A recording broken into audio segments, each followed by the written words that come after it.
Anyway, so this is HANDBUFF Elf, right? So hold on, I should probably just because I don't want to take up time. Once I start the deck description, I'm probably not going to be interacting or doing very much in between. So just give me 1 second here. So in queue, so right now, so we just added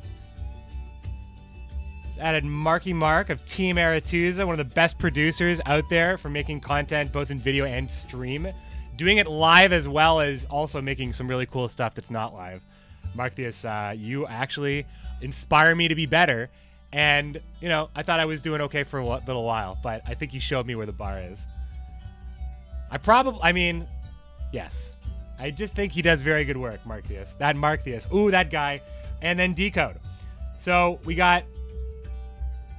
So after Quantum, that's going to be 1, 2, 3, 4, 5, 6, 7, 8, 9, 10. There are 10 people in line, just so you guys know what you're getting into.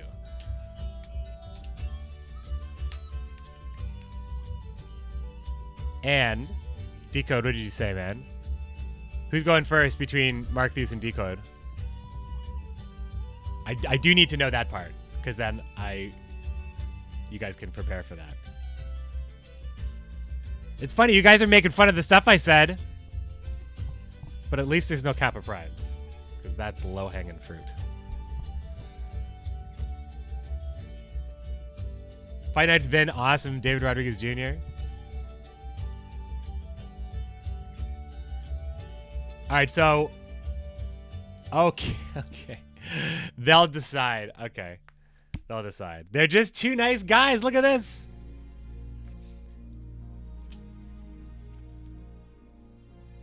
Just two guys having a good time. Having a good time. Having a good time. All right, this is taking forever. So, Markius, you're next, because you started this whole conversation. So, you're next, and I'm making that decision. So we can get into some games. Do I actually not know how to spell this?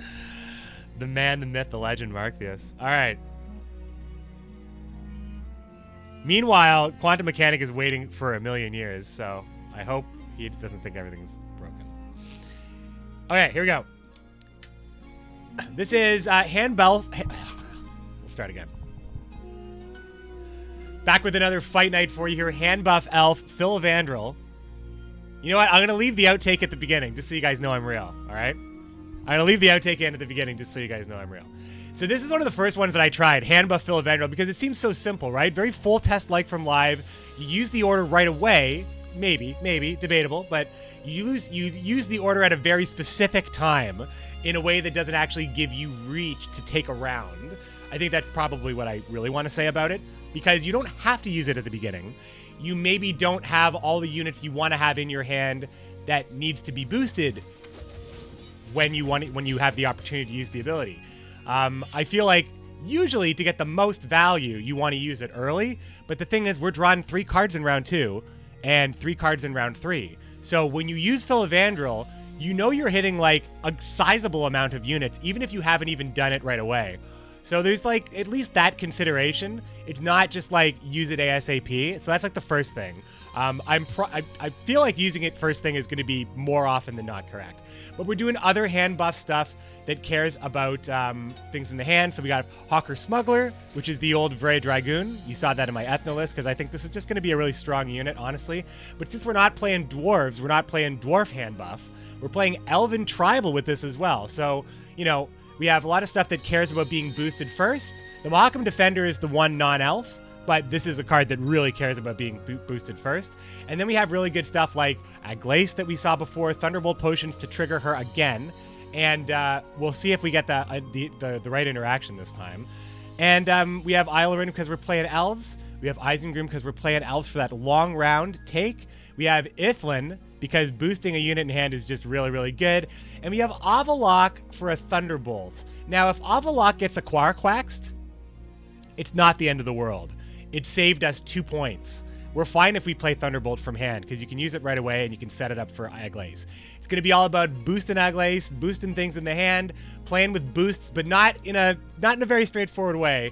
Just try to get max value as much as possible. Create those engines and then get a nice huge bomb with Aglace. And then we do our long round with Isengrim, Quantum Mechanic, just being so patient. And we are going to just have to add him in the old GOG friends list because I believe that just came in. Now, the GOG friends list and this PTR is very slow and kind of choppy. So, oh, it's in order of alphabet, not online, offline. Quantum mechanic, finally. So patient. So patient. All right, so now the game's going to hang for just a second here, but then we get right into the game. In the meantime, the queue order is going to be Markthius, Decode, Jormungandr, Gurkenbauer, Professor JJ, Nintendo 2, by Exemplar, Nomu Sounds, Fawn Daddy Burger, and Bonnie Kate. Still, the game's just still hanging. It's just GOG is not the best here at this moment for this. And there we go. So now we can start the game, and I'll clean up the friends list again after this game so we don't have to wait. If you guys are wondering why it's taking me so long to play games, that's why. There's a lot going on. So not pending. What? It's invisible. Oh, there it is. We're good, we're good. I still think the friends list looks pretty good. Like, even with like a little bit of hiccups here. A search would be nice. All right, finally, the challenge. And he waited so patiently. All right, Mr. Gurkenbauer. So this is what's going to happen. There are probably going to be some drop-offs. And again, I'm sorry I can't get to all the games.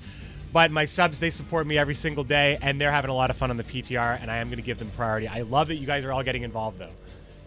And we will eventually get, eventually we will get to, we'll get to the reserve list.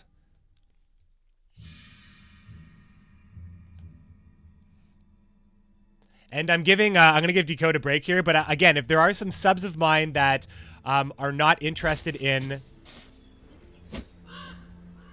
necessarily, like, can't play, like can't get on the PTR for whatever reason, but they want to give their spot to a non-sub, you know, you can decide. You can decide who in the chat can go next. So I don't think I want both of these on me, especially because I have Avalok and I believe these are my only artifacts. So I'm just going to toss one here. Now we have Artifact Destruction. That's really good. We have Control here. That's good. We have this unit and this unit and this unit that all care about being boosted in hand. That's good. We have double Artifact Removal. Now, who are we playing against here? Well, we're playing against Scoia'Tael, so I'm going to keep it. Because artifacts are Scoia'Tael, like traps and stuff. So I think that this is probably fine. This is a good hand. It's a good hand. We are going second. We'll be using FILVANDREL right away. It's because we have enough units that care about it, I think. However, then again, you can think of it like Veteran from... You remember the old Skellige passive ability? And the way how Veteran used to work? Where you could always make a case for Skellige just always wanting to play round 3 as soon as possible. Because in round 3, the Skellige passive, where all units in your deck are 2 points stronger in round 3. So you could make the case that FILVANDREL being more for a late game round 3 type situation to make sure that everything in my hand is hitting a max value. So maybe I'm not in a hurry to use FILVANDREL. Maybe I'm more so in a hurry to play the stuff that doesn't care about being boosted in my hand. Stuff like Eithne, which is really a setup play in the first place. I don't think I want to kill this. I could also set up Thunderbolt. And that's actually really good protection. Because Eithne is just going to pummel me with damage. Let's see if he has artifact answers. I think I'm actually going to play the artifact first. Because again, this isn't a card that gets boosted by FILVANDREL anyway. Sorry for all the explanation, but I just wanted to like reason that out and just want to show you, like, when it comes to sequencing this kind of stuff, like even some like the leader that arguably has one of the simplest abilities, still I think has like a fair amount of consideration. Ah, he does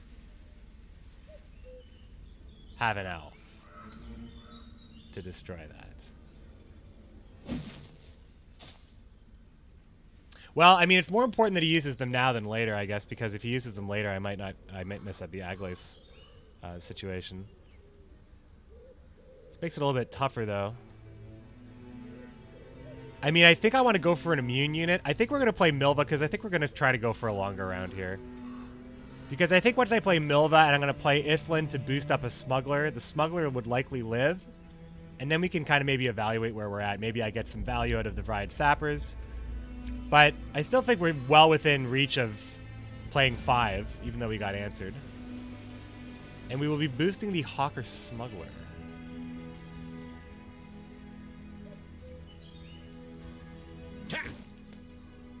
Like, if I can always take it in a card, I am almost always making the play.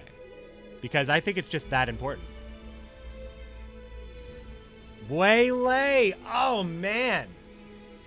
Okay, well, now it's getting... Now I'm starting to fall behind, and he's got 4 points in his pocket every round.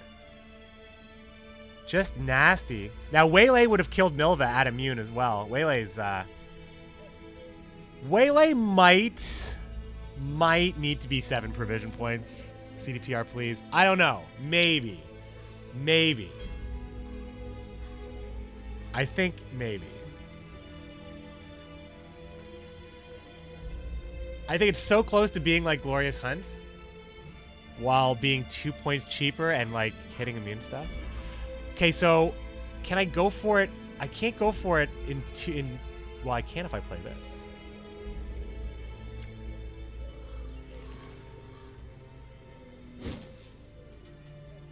I think hand buffing is a really strong strategy, like in general. Triss Telekinesis also does it. Oh, sweet. This is actually fantastic. Okay, so where are we at here? So we'll buff the hand so we can just play something that gets value here. So we're behind by, we need 8 points.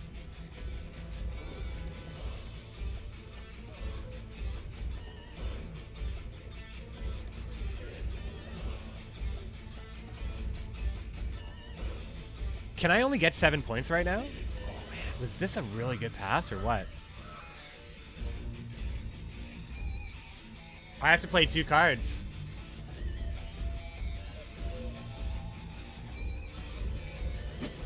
Hey!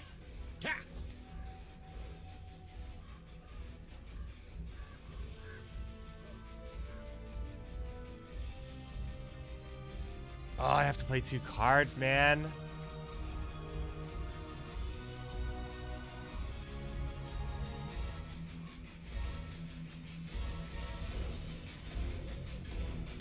Well, that's probably fine.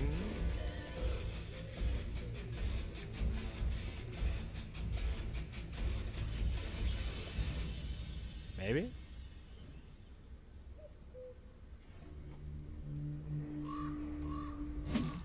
Because the way the open pass works is like pretty shitty, right? Because this means that if I pass now, like this is the weird thing. Like this is where I really want to get feedback, because the feedback on this is like super interesting to me. Because if I open pass right now, I get cards back and Quantum Mechanic does not. However, going into a round on equal cards, like how does it feel? Like how does that feel? Like I started to feel like that was like 100% not okay. And I'm starting to change my mind the more I play.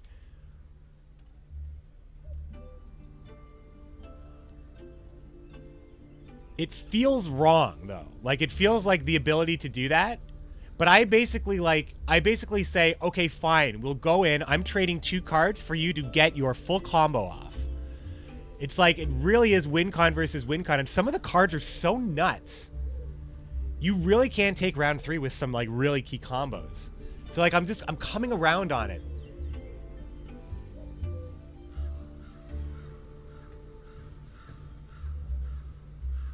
But I have the bomb, right? I have my elf.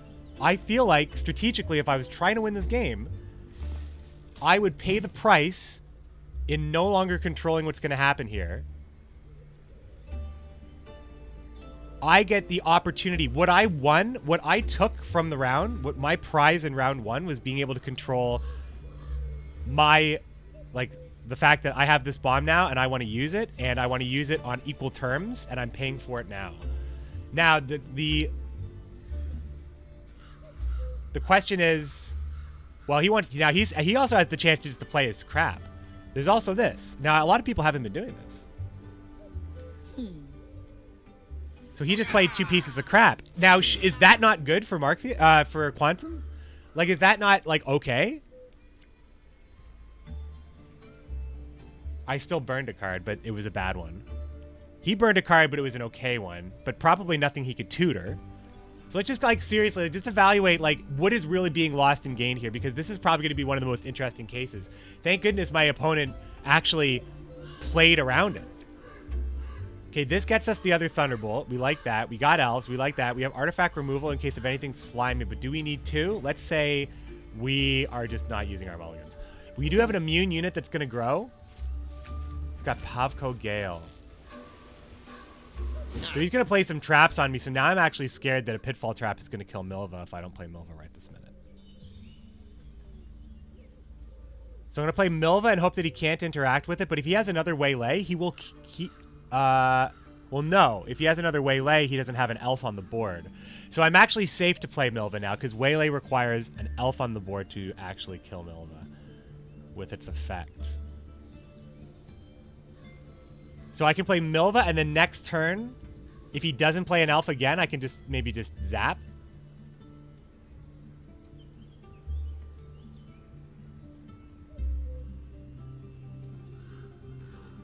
But Milva's, you know, she's the engine, right? So she's kind of got to go down. And then so does the Mahakam Defender, which are all, like 2 decent engines, right?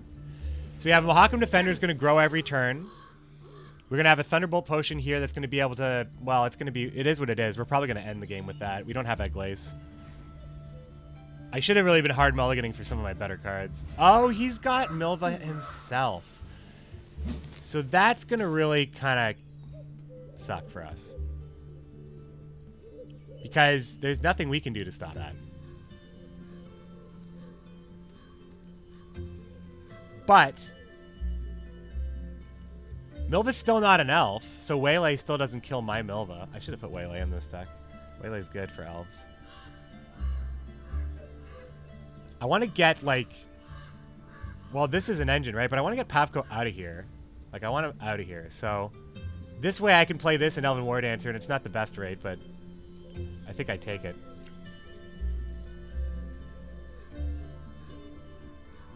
I'm gonna take it.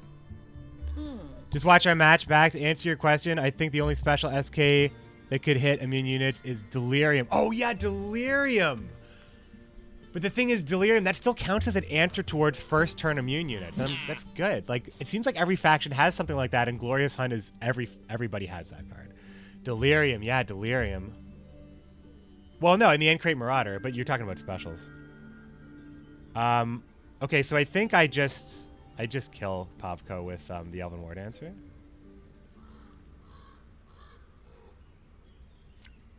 Too fast for you, Dwan. Now I have voices turned off, and like a lot of the sounds are really low. Oh shit. Well, that's what happened to me here. Just in case you missed it. I got pit trapped, and I forgot about the priority on that. So I got by a new ambush, Scoia'Tael Bamboozolino. Just gonna eat my ramen in shame here. Tigsar, I am enjoying it. The more I play it, the more I'm enjoying it, and like the more I'm getting why things are the way they are. And I think that like without some real competition under these conditions here. So he just popped up the... Oh man, this is such a strong card, Yorbeth. Just dropped Pit Trap on me again.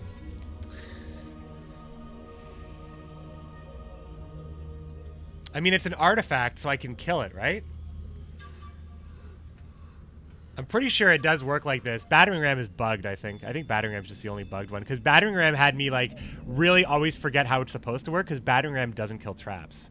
Or at least it didn't. I played it on the right row, guys. It didn't at the time. So I think the Ride Sapper does do this. Yeah. It was a crushing trap, though. It wasn't the Pit Trap. I really wanted to get the Pit Trap. I really wanted to get the Pit Trap. Burning card's not always a mistake. Yeah, you saw how Quantum just ditched some stuff that he didn't want so he could draw better cards. It's almost like you're excused. It's like you have a hand, you're encouraged to keep a bad hand, almost. Not a bad, sorry, I don't mean bad hand. I gotta change my phrasing.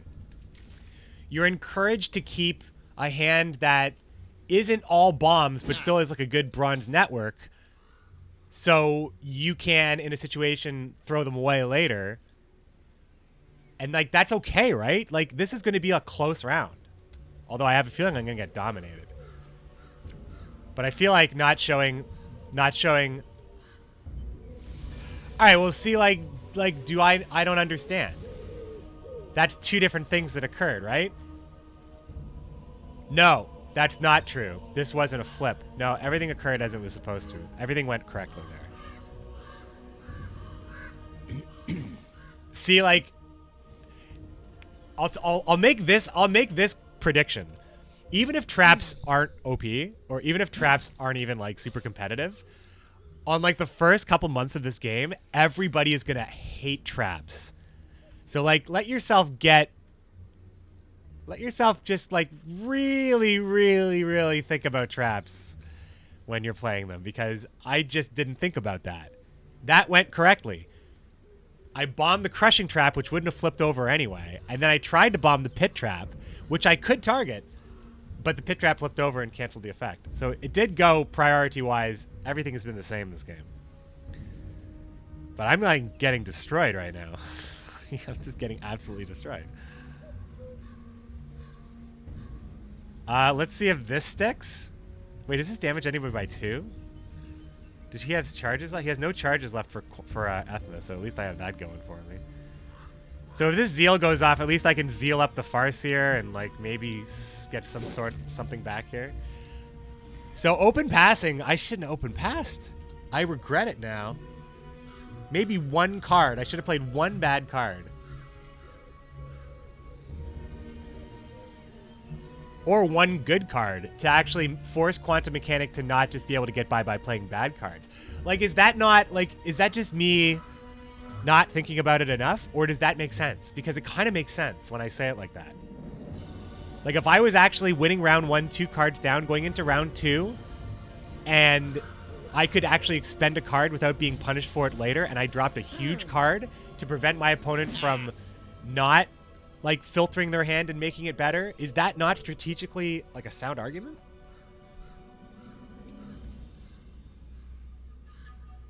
Like, let me know, because if you can poke holes in that, like I'm just playing and thinking out loud. If you can poke holes in that, I'm down to hear it. I don't know what to do. He's killing me so bad. It just hurts.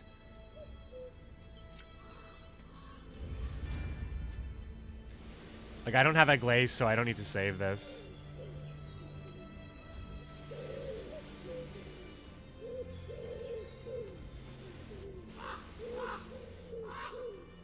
I have a feeling he's like... I have a feel... Did he play a Scorch already? Did he play one already? I just have a feeling that, like, you could make a case that he might run Scorch, because Eithne can groom the board exact damage style.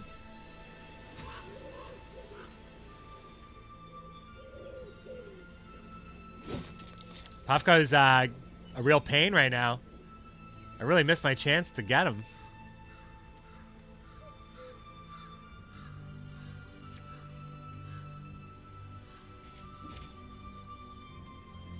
Like, I could have, I have a feeling he's saving that pit trap for what he thinks is a glaze. So I didn't think that was pit trap when he played it, because catching a glaze with the pit trap would be devastating. So what he's going to catch with the pit trap is going to be Farseer. So he just destroyed that, but it was inconsequential for me. And I know that's not pit trap now, so I can play Eisengrim. It's only going to give me 2. But it's better. I'd rather have the Farseer. So 1, 2.